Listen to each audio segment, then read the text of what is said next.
The hydrologic cycle traces the movement of water through various locations and forms. So where is all the water in the world? Looking at a globe and seeing all the large rivers and lakes on Earth, you might think that fresh water is very abundant. Think again. You see, 97% of all the Earth's water is salt water. Salt water is too salty to drink, and more importantly, it can't be used to water crops. Of all the usable water left, 2% is in the polar ice caps far away, and another 0.5% is stored underground. That means only 0.5% of all the water on Earth is fresh water in our rivers, lakes, and streams. The tricky thing about water is it doesn't like to stay in one place. We all know about precipitation. Snow, rain, sleet, hail, even fog count as forms of precipitation. But what happens to water drops that don't fall directly into a stream or river? What happens to them?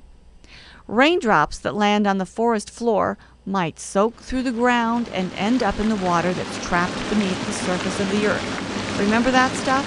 That's good. Water that makes it through the soil is beneficial to all, not to mention that it's naturally cleansed by this absorption process. Better yet, the water drop could be absorbed by a tree that uses it to grow strong. The tree will eventually let go of this water through its leaves in a process called transpiration. Not only do trees do this, but also corn, flowers, even grass. Not all water makes it to plants or into the ground. In urban areas where there's a lot of pavement, water never has a chance to get to the ground or trees. Can you see how that might be bad? Water from urban areas often flows directly into a stream or lake via a culvert or concrete ditch. Can you think of such a place in your neighborhood? This water is never cleaned by nature. In fact, it gets dirtier, picking up pollutants from driveways, parking lots, rooftops, and lawns. Some water simply evaporates before it gets to any trees, soil, or the stream itself. The majority of that water is simply evaporating back into the air, forming clouds for the next rainstorm. Not a bad job at all. So the next time you see it rain, think of all the trips that those tiny raindrops take on their way into your stream or river. Heck, some of those drops that fall here in Ohio will make it to the ocean. How?